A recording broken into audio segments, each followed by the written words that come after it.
Hello and welcome back. Live again. Just going to follow up on some work I did yesterday. Looks like we got chat working. Absolutely no one in the chat or watching the stream, which is to be expected. It's the second stream. So hopefully you get some traction. If we run across this video in suggested to you and you find it interesting, just perhaps share it out to your friends. More people get involved in this project, the better. I'm setting up a Kickstarter for the project. Again, we're creating a role-playing system, fantasy-based initially, and based on six-sided dice. Hence the working title, All Sixes. Not married to that. Take as many suggestions as given. So I might just share where we left off yesterday. I'm not suggesting I'm going to keep doing daily streams on this, but I think I made enough progress and have enough fleshed out in my mind to continue working. So, so let's just share our screen.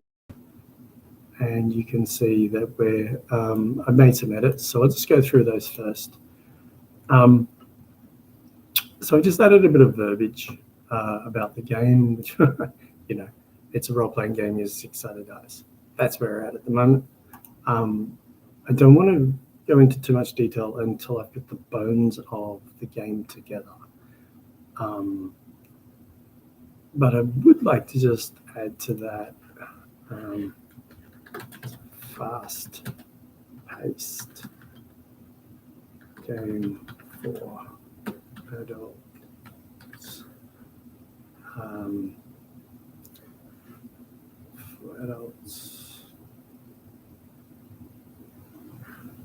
In a session format. Okay, so I'm just putting that there as a placeholder to remind me, more than anything, that I don't want to get bogged down into a system that bogs people's play down. And I just add adults so that we can have a mature approach to the game as a whole. I've also just added some details on the characters. So role-playing focuses activities on player characters. So that's what we're doing at the moment. We're fleshing out what a player character is and what it can be. I'm hoping to get into the breakdown of the skills, talents, and powers, and the advancement of a character through multiple game sessions. So the idea being, in the typical fantasy trope, we start as a low-level character. In this case, everyone will be a zero, unless the GM decides differently.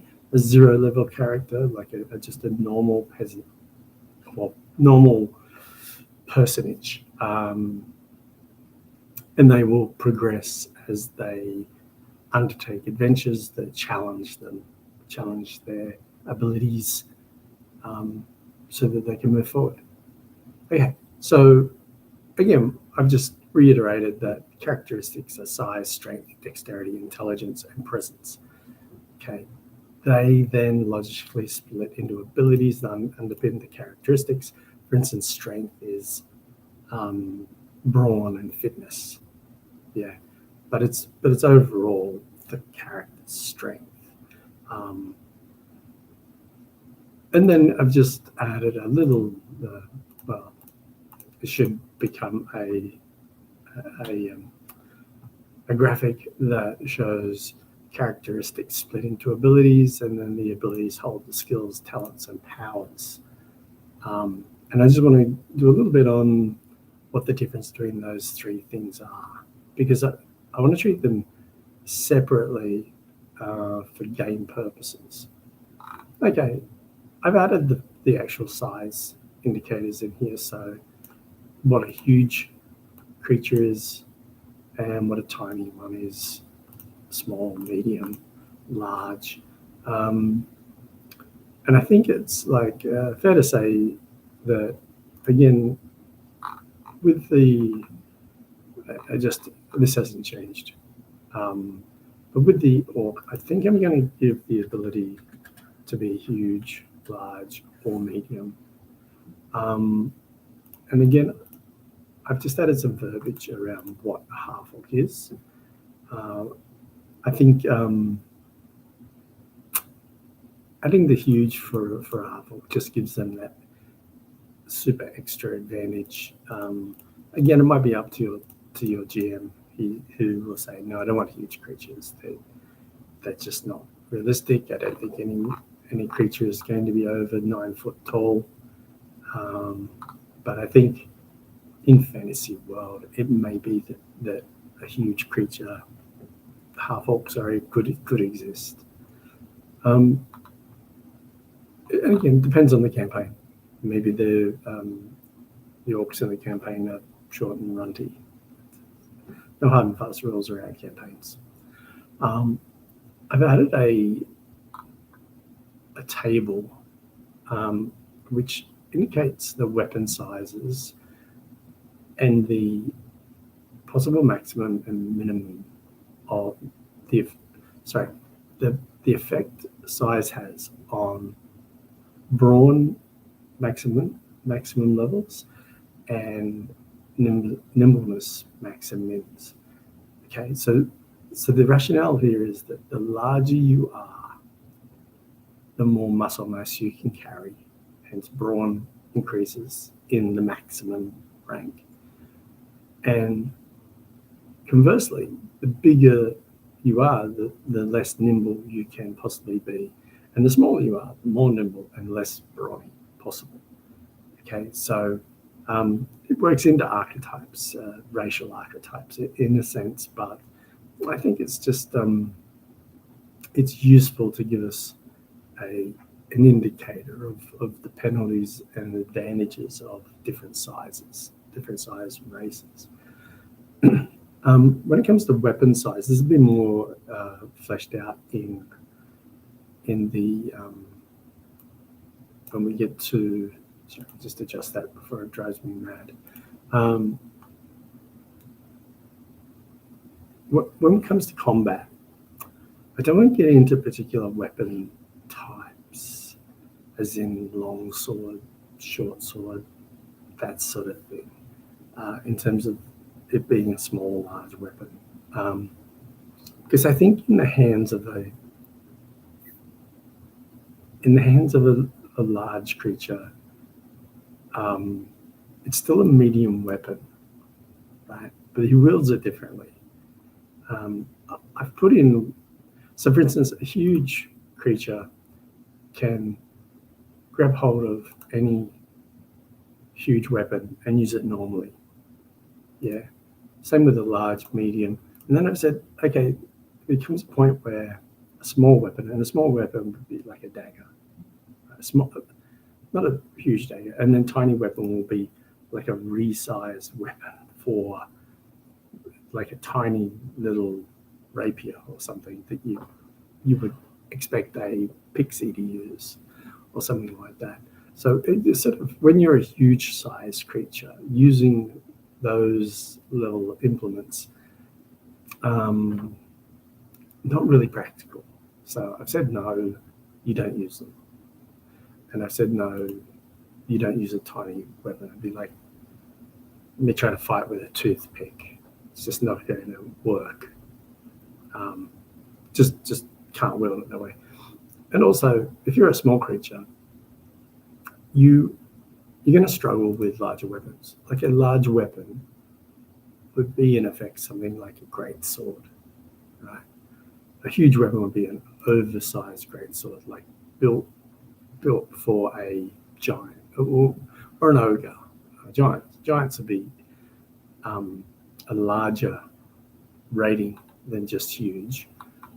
Giants will be getting into a different category, which it will do when we do monsters.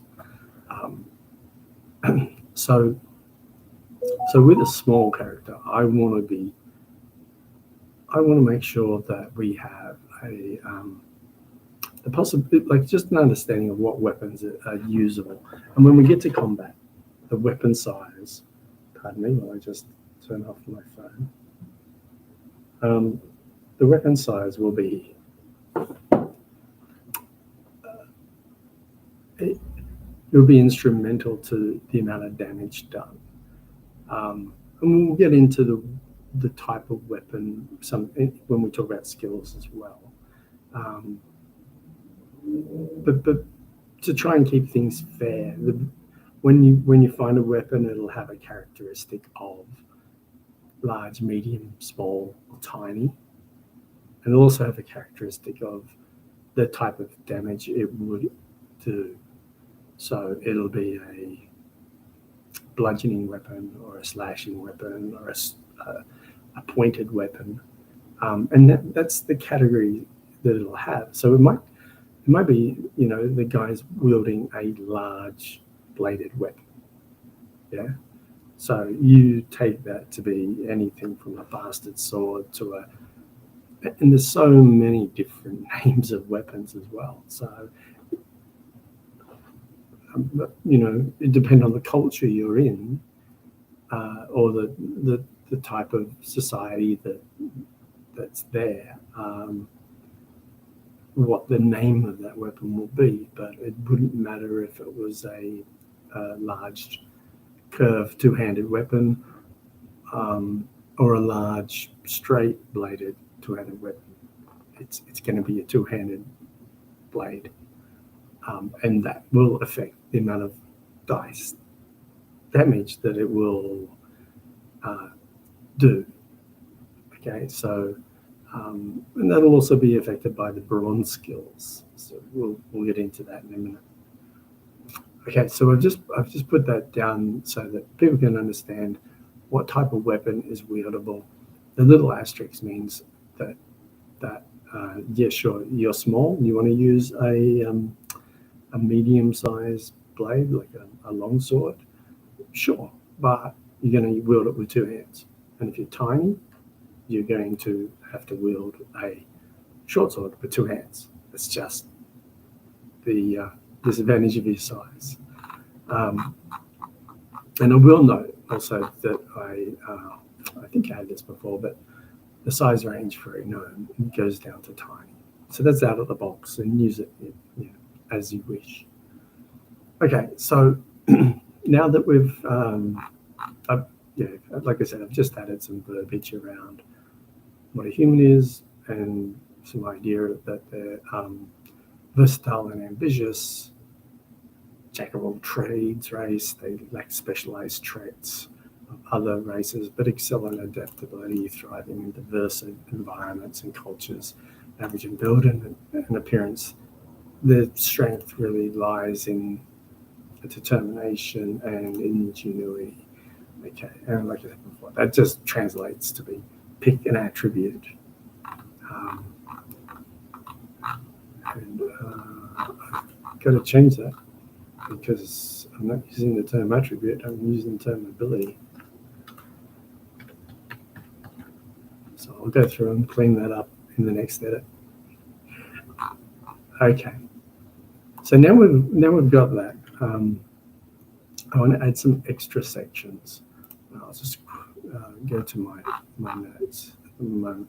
So one thing I want to do is put in an age and aging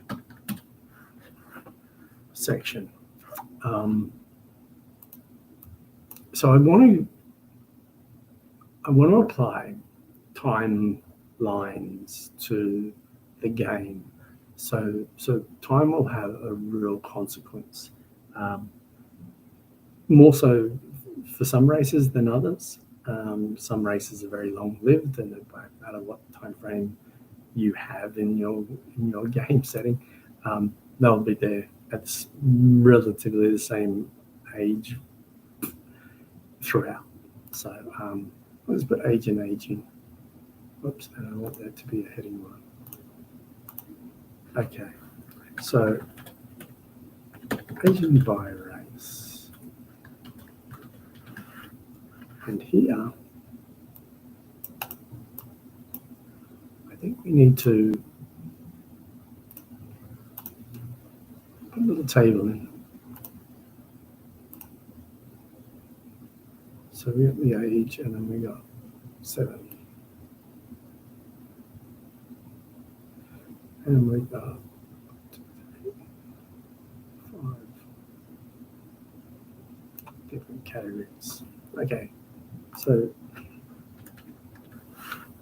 got youth, adult, middle age, old age. I don't want to overcomplicate it. Let's just keep it pretty simple. And then we'll have a look at half orcs, humans, elves, dwarves. I did mean dwarves. Halflings, and gnomes. So there's our set of characters. Sorry, races. So just excuse me. Okay. Now, I don't want people to try and play toddlers. That's just not practical. So how about we just start from old age and we'll work back. Then you might want to put some rules in place as a GM to say, no, I don't want people playing youths. It's a little bit wrong. But let's just start with, so old age for an orc is 60. Now let's have a look at humans. And I just want to play into the tropes. So half orcs are almost human-ish. Half orc, a full orc would have a much less lifespan. So one of the benefits of being half like bred with a human is that you get an extended lifespan. Even still, they will reach adulthood a lot earlier. Now the elves are a funny one because they depends on what source material you come to. They can live for thousands of years. I prefer the up to 1,000-year principle. So we'll just go with that. But anyone over 600 is in their old age. For dwarves, roughly half that. For halflings, they're better than humans, but they're not in the same league. And for gnomes are so close to dwarves, I just want to treat them the same for age. Okay, so for middle age, we'll be looking at, say, 30 plus for the half orc, 35 for the humans. Elves will be 200 plus. Again, they spend, it takes a long time for them to reach middle age. And then it takes a much longer time to reach old age. And again, there's that whole, they don't actually die, they ascend or they move on to a different state of being. Okay, our dwarves are 125 plus. Our halflings are 50 plus. And our gnomes are 100. Oops. 100 plus. Okay. So you'd expect most player characters to start in their adulthood. You might vary that, but that's a very different idea of what adulthood is. So for a half orc, they are going to mature very quickly. And that's part of their orc heritage, where you grow up quick and you gain mass fast, and that's part of the survival genetics that are inherent. Elves are 100 years. The dwarf is 40 plus. Now, I'm not going to make a random roll for how old a character is. I think it's just part of their background story. Maybe I'll do one in the GM's guide for NPCs. But again, it's not that hard just to say he's middle-aged or whatever. Okay, there we have it. So, I don't know. I probably don't need the youth. Anyone under 14 is considered a youth for a half-orc.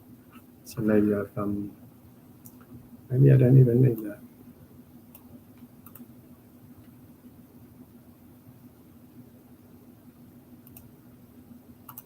And that'll do it. And I just want to put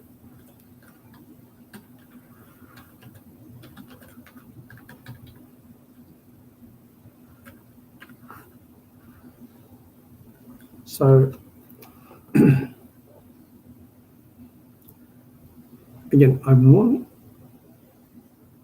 want the average player, well, not necessarily even one. I think most average players will be starting off in their adult years.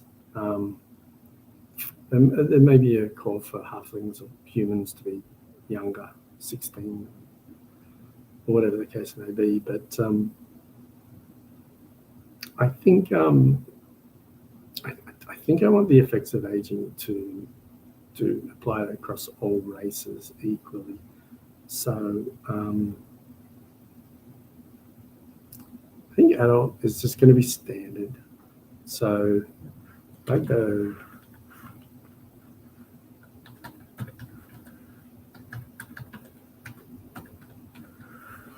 younger than adult. And I got to think about this a little bit. If I put a maximum on, I'm thinking, okay, if you're younger than adult, you're probably fitter, but you're probably not as rational as we know teenagers to be. So that means different things for different races. If you start off with a 16-year-old human, then you are giving them 2 years of a maximum before it fades away. And the likelihood in 2 years that you're going to get you are going to increase to the level where that additional maximum minimum applies is very unlikely. I guess, and for the half-orc, they should realize that, hitting middle age can come pretty fast, and then old age faster again, particularly if you've got time periods in your campaign where there's just downtime, a lot of downtime. Now for elves, dwarves, gnomes, this is not a big deal. So to get to 200 years, so if you start at age 50 as younger than adult, you've got 50 years worth of gameplay in which to reach your max min. So I sort of apply these rules thinking they're only going to really apply to your elves and dwarves and gnomes. But that's okay. I think we can apply it to humans. Maybe there's a special case where you're starting as a street urchin at age 13. If your GM allows that sort of thing, that age. So we'll apply the rules. So if you're younger than adult, I think you get the plus. You get max 12.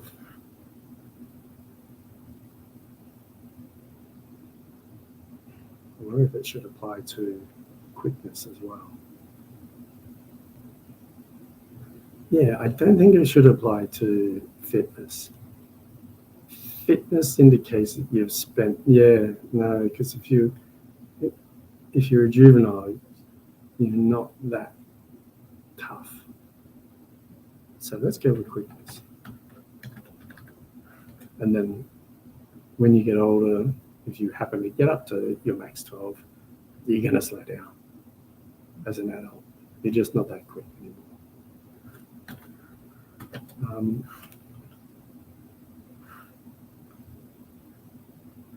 Okay, and then max.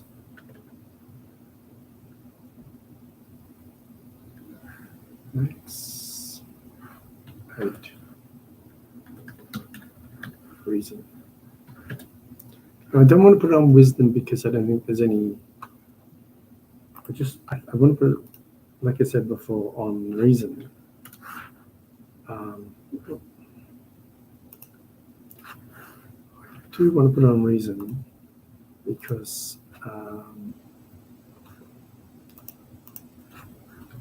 it is that inability to. Your brain's not fully formed. There you go. Simple. So, not fully formed until you're 24, but I think at 18, there's a reasonable time to think that it's going to form up. Okay.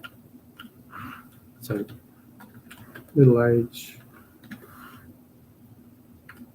I think we want max 35. Again, human age might seem wrong. I might reconsider that. It's a fantasy world, so an old man may not be 85, it might be 65. But then again, it's a fantasy world, so maybe I'm looking at that wrong. Maybe adult should be 25, 45, 85. Don't know. I wish there was someone in chat that could help me out, but there's not. So if you see this, leave a comment and I will look it up. Okay. So we'll just leave it like that for the moment. Now, if you're middle age, let me think. If you're middle age, I think we want to give max 8 to quickness.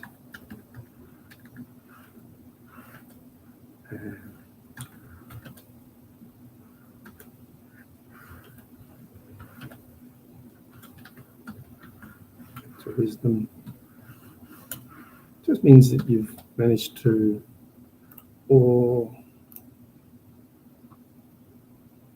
so you're getting slower. That's fine. Max D12 to wisdom.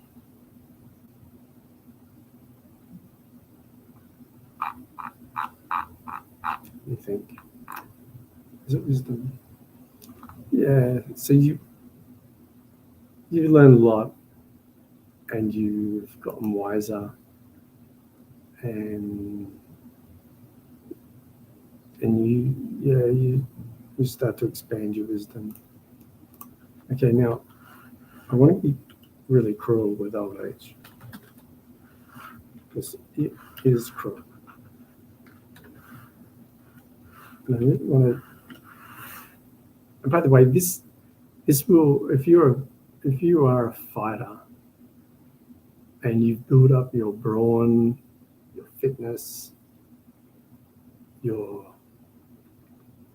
coordination, everything, you're going to lose it in old age. Old age is where the body starts to fall apart. So I haven't done this before, but I will here. Strength. Let's say, so strength max 80, no, 60. Well, that's harsh. So that includes brawn and fitness. Will drop to 6 dice, which, when you consider a normal person is 1 dice, that's still gonna surprise the shit out of people when someone 65 starts beating them up. but it should put paid to taking on creatures in dungeons, especially at high levels. So yeah, a D6 on strength will pull back brawn and fitness. I'm going to do the same to dexterity.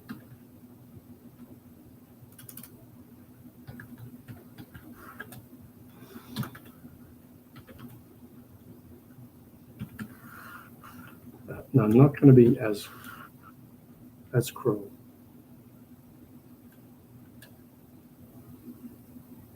And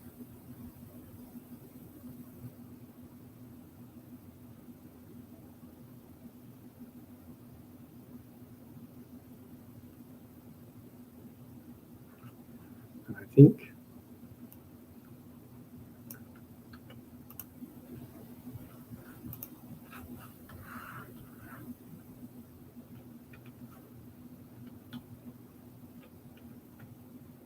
yep. Let me know in comments if you don't agree with this. Again, the same applies to, yeah, no. Yeah. You're falling apart. You just simply might be able to run around a bit, but that's about it. Okay. So there we have the effects of aging.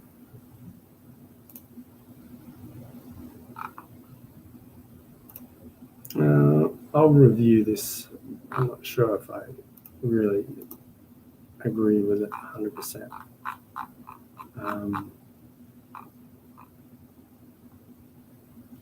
But let's see. Okay. Now a big one.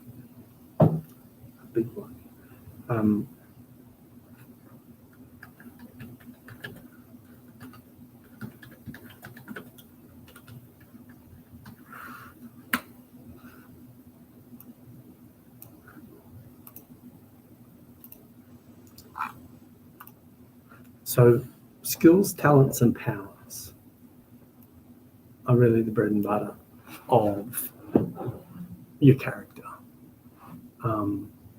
This is where they will specialize and develop their class as they progress. So firstly, I just want to define what a skill is and why I'm using those three separate terms. Okay. Skills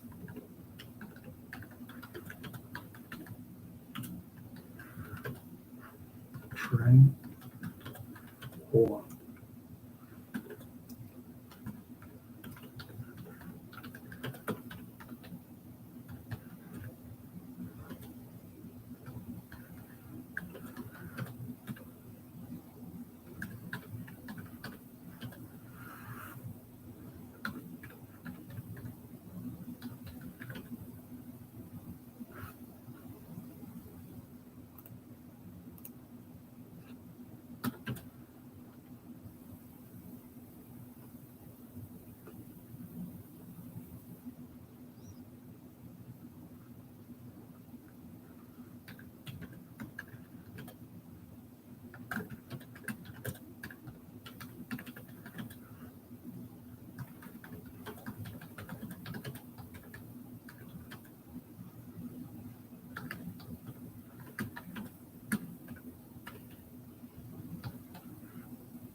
I should get used to either using the plus or just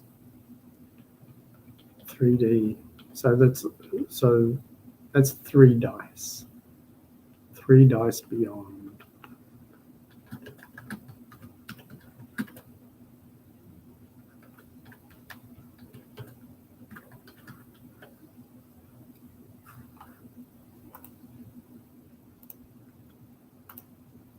Okay, again, each of the characteristics has a dice count, so 1 to 10 in normal circumstances.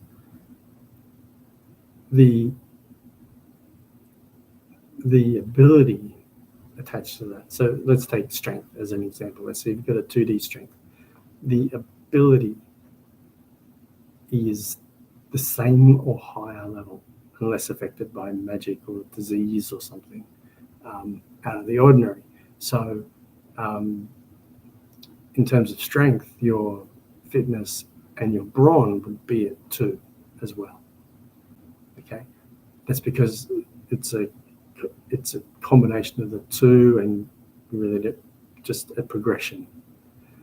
Now, a skill, and I'll give one away that I'm thinking of, a skill like, say, wrestling relies on brawn, yeah, for the most part. So it's a primary. It's not all that wrestling is, but primarily you're using your brawn. And I'll change the term if you like. If you don't want to call it wrestling, call it grappling, call it headlocking, whatever. But you're using your brawn.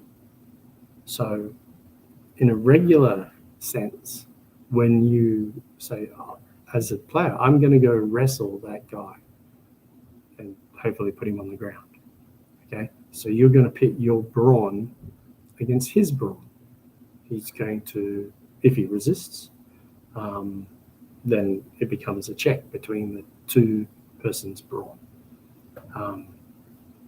Now, where the skill comes in is you may have a higher skill in wrestling in terms of the dice than you do your brawn, and you can have up to 3 dice beyond that. So if you're a practice wrestler and that's what you like to do, then you may increase that by 3 points. So you might have a brawn of 2, but you've got a wrestling skill of 5. So you pick your target and you go, okay, I'm going to go wrestle that guy. Now it's your wrestling skill, which is 5D, versus his brawn, which may be 2D. So you've got a pretty good chance, given your skill and your brawn, to take him down. Yeah.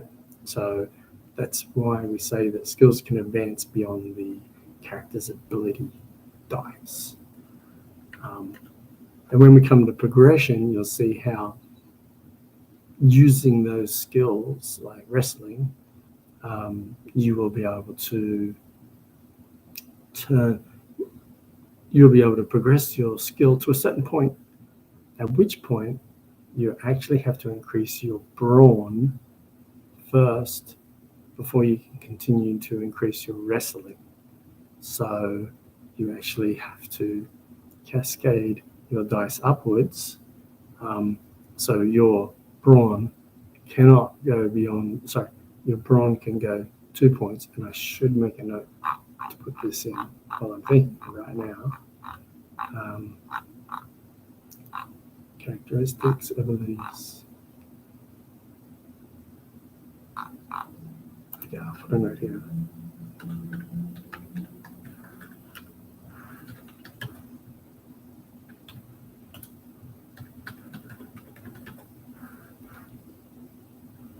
Two.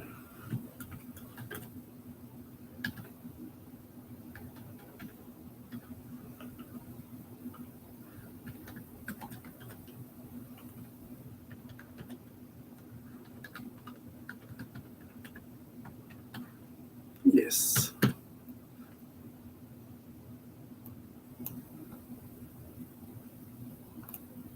I'll tidy that up in there.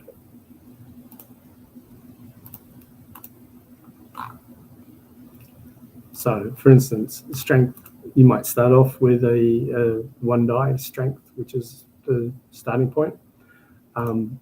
As you progress using brawn, not fitness, skills, or talents or powers, then you may progress your brawn past your strength and your fitness levels. but sooner or later, your strength will have to increase, simply because you may take your wrestling 3 dice ahead, but you will cap out until your strength also increases, and that in turn will drag your fitness forward 1 dice as well. So just the sheer exertion of using your brawn automatically brings up your fitness as well, which isn't a bad thing, though. You may concentrate on fighting all the time, and gradually your fitness will improve.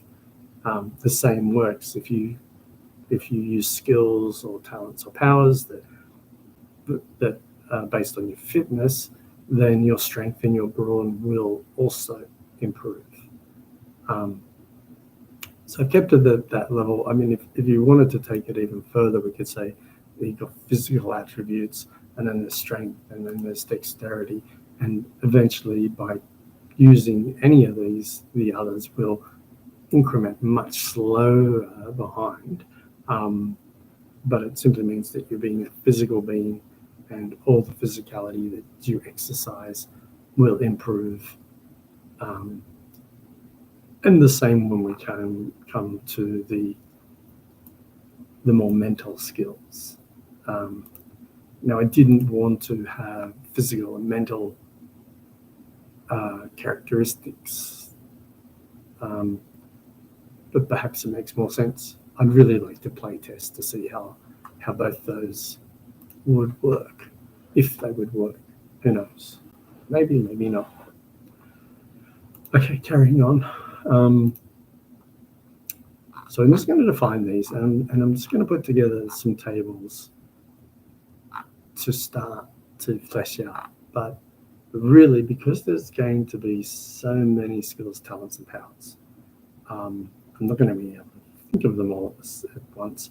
And also, I just want to make sure that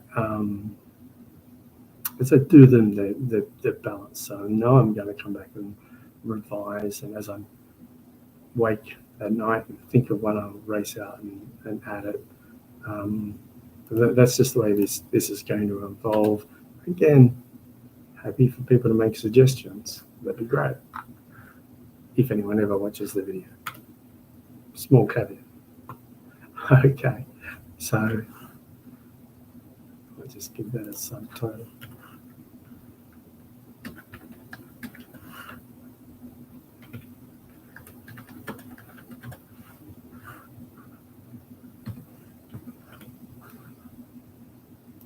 I'm going to list the skills in a separate part. That's why I just want to make sure that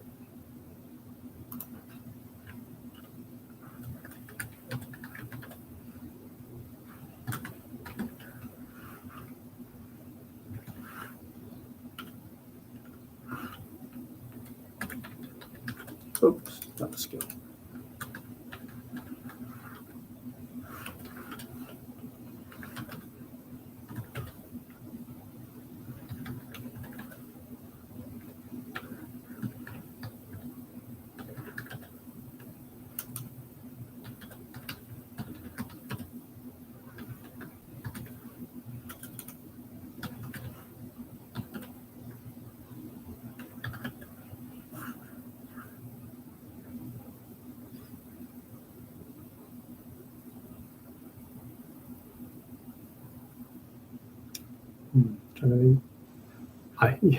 I really want to put perk because it's like a fallout term that applies.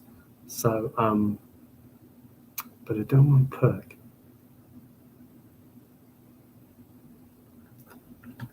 Back.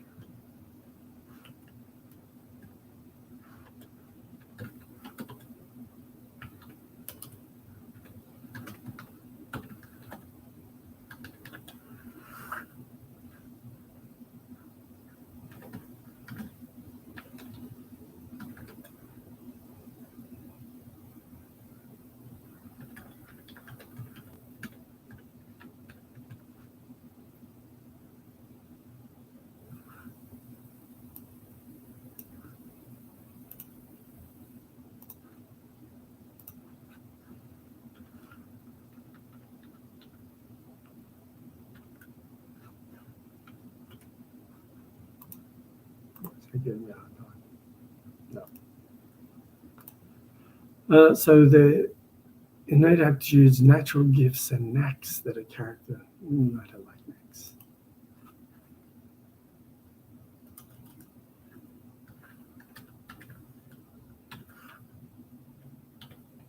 Tricks. Carries using an ability.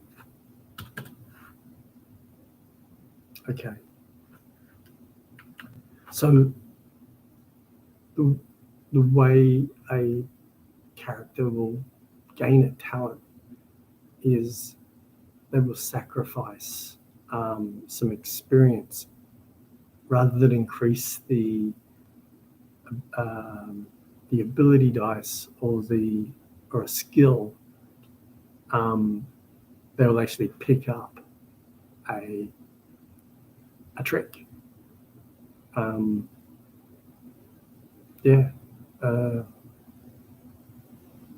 So trick, maybe perk. No, Fallout 4. Anyway, I'll leave it at that, and maybe I'll think of something. I don't want to use the D&D term, but maybe it's most suited. Regardless, anyway, I'll leave it like that. Yeah. So, but what it means is that rather than increase the ability itself, you reach a certain level of that ability to be able to say, that's great. Now I'm so adept at that I can now use this ability. And I'm just thinking out loud here at the moment. Maybe it's just something like you pick up a trick to tumble, and the tumble will give you, a +1 die to a dodge that you use. So you gain a +1 on all dodge rolls, for instance, even though you haven't increased your dodge. But what that may mean that rather than, if you want to focus on dodging, but you can't take it past that ability dice level, you can grab a tumble. I keep wanting to say perk. No, whatever. Regardless. Okay, so what is a power? Okay, so powers are something I want to treat particularly special, right? So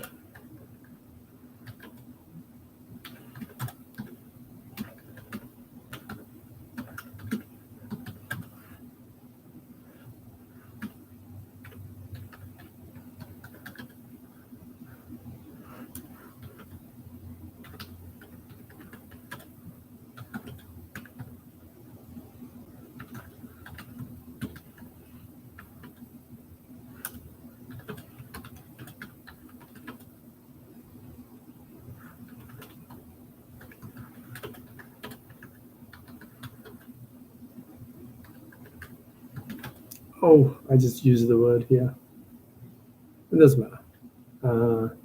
To perform feats.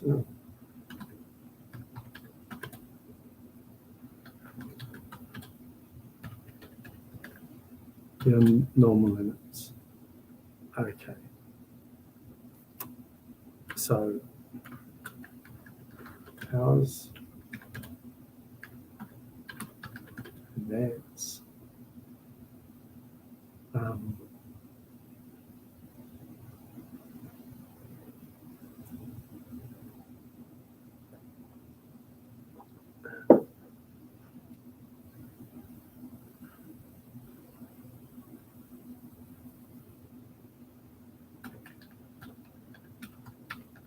Distinctly from their abilities.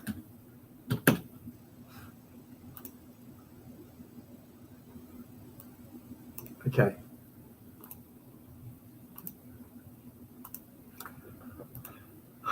So powers are going to be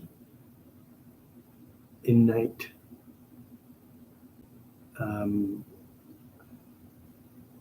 Innate. It's going to be difficult because even though I've said magical or supernatural, when we get to the magic section, we'll have two types of, actually there's three types of magic in the game. So there's arcane magic and divine magic. I should say there's three types of spell casting, two types of magic, divine and arcane. Now, where this is different as how to tap into the power, into the magical weave, or whatever the campaign calls magic, is either by studying and learning spell recipes, which is very much a reason and knowledge-based activity, or through sorcery, for want of a better word, psionics, call it what you will, where you tap that power, innate, supernatural, magical power that allows you to progress. And when we get to the power section, you'll find most of them are inside the aura.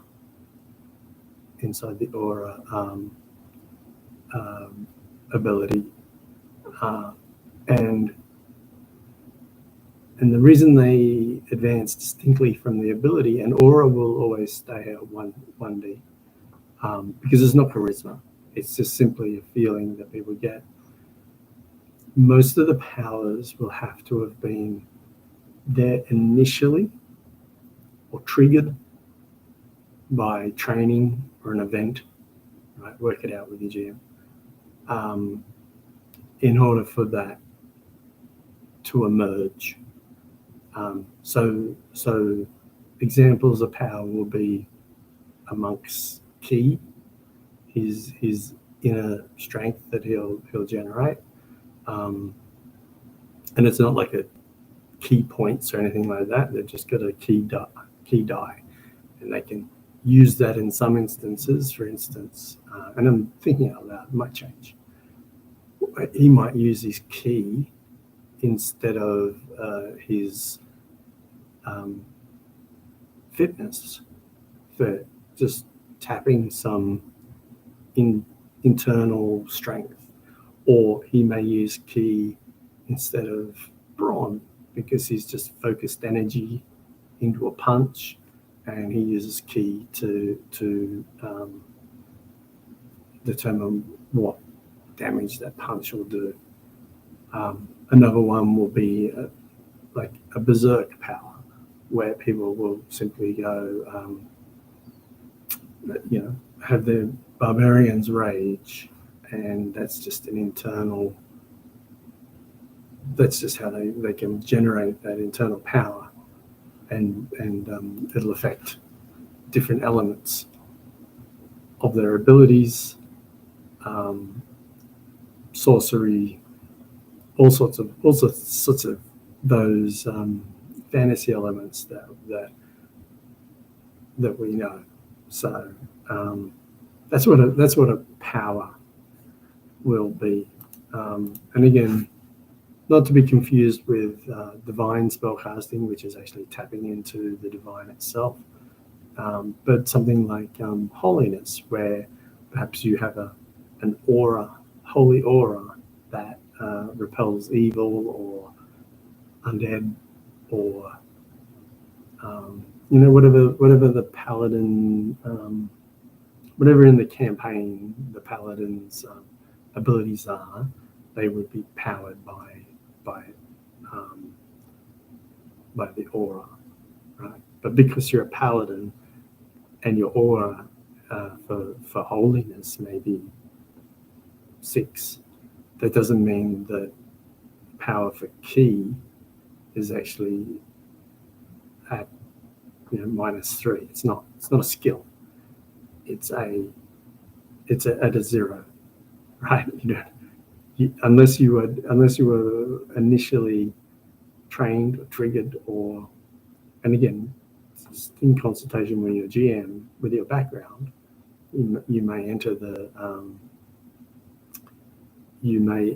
campaign world as a novice paladin, and you've got a aura of 1.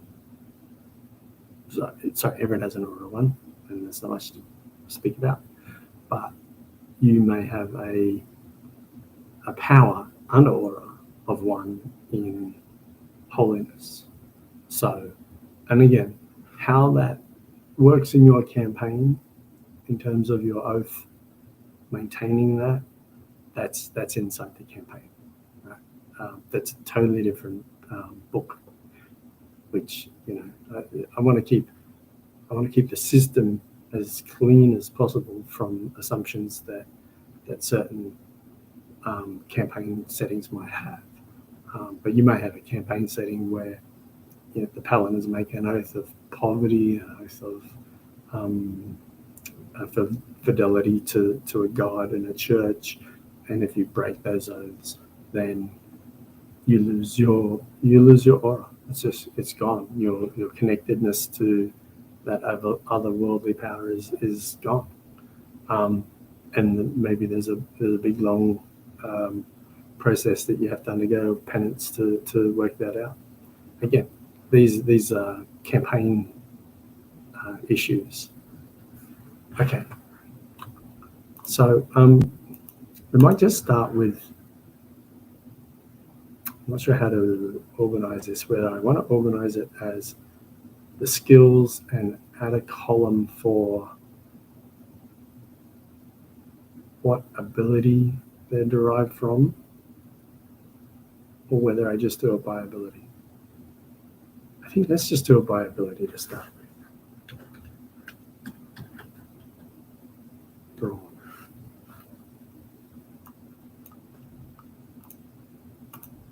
Okay, so we'll start with brawn and we'll start with skills. And I'll just insert a table here.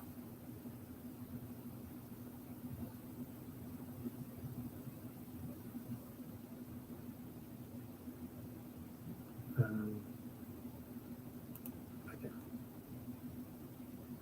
Oops. Sorry, I'm not too used to this. Insert row below.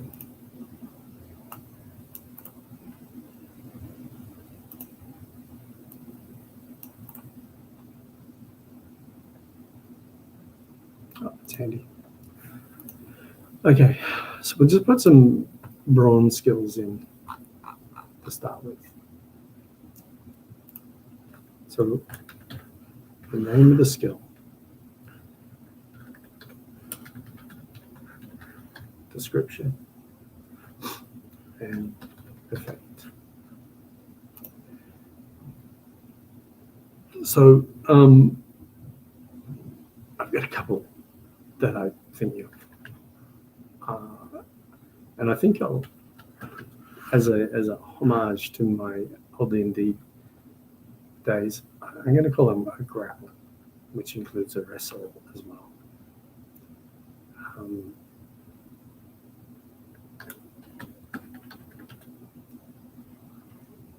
Holding, pinning, and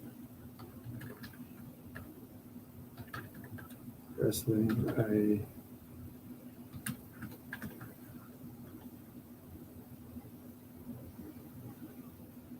wrestling, pinning, and holding, pinning, and wrestling a target.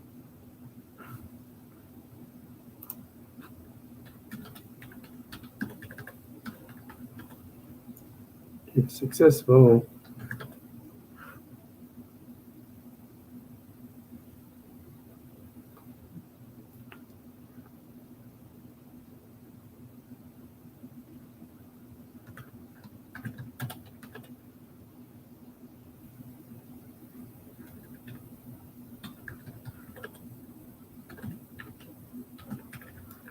Okay. So here's how the skill would work in the game. So someone wants to grapple someone, and they say, well, I'm going to go over and wrestle them to the ground, or I'm going to just bear hug them and hold them, which, depending on the size of the target, you can, I don't want to put the rule in there, but maybe if we get to combat, there may be a rule about the size difference you can grapple. So without spoiling the combat section, if you would use the grapple skill against someone, they in turn would either have to use their own grapple skill, which if they didn't have it, is basically their brawn. So they're doing it untrained, based on their sheer brawn, or they would try to dodge out of the way, right? And maybe they would try and shove their shield out. Maybe they'd try and hit them with the weapon before they got within range. Again, without going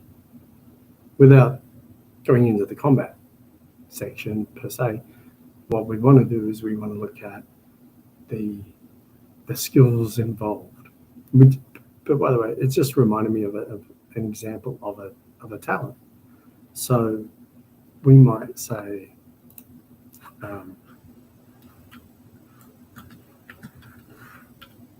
we might have a talent under brawn, which is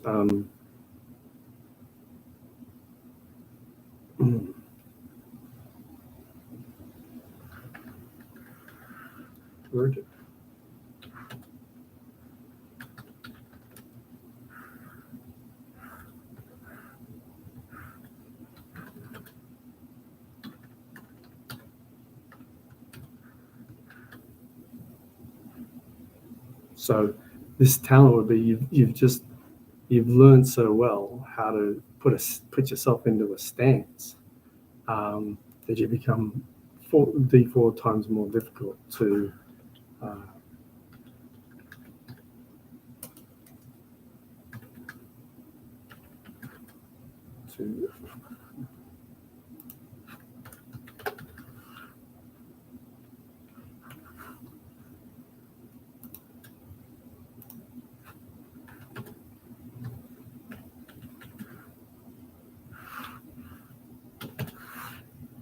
yeah. So topple might be another combat term, which is if you get charge has a chance to topple you over. So yeah, that's how the talents would work. Now, in terms of brawn, I don't have any thoughts of a power.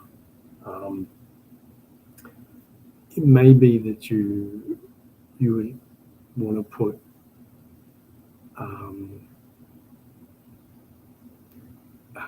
a power of berserking under brawn.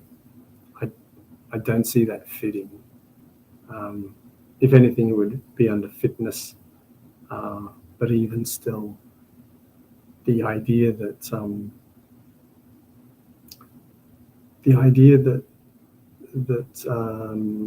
berserking, the idea of berserking is that it's a power and it comes from your internal aura.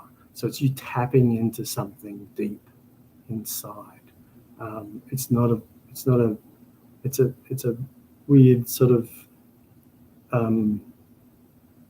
weird sort of aegis that you summon. And again, your campaign will determine what that is. I mean, your campaign may see that it's triggered by eating mushrooms or ancestral animus to a particular creature or whatever it may be. But I just want to leave that out for the moment. I want to keep all the powers inside the aura attribute or the aura ability. And I'm sure that I'll figure out exactly why later, for the most part. anyway, so so you get the idea there that we won't do any powers until we get to the aura section.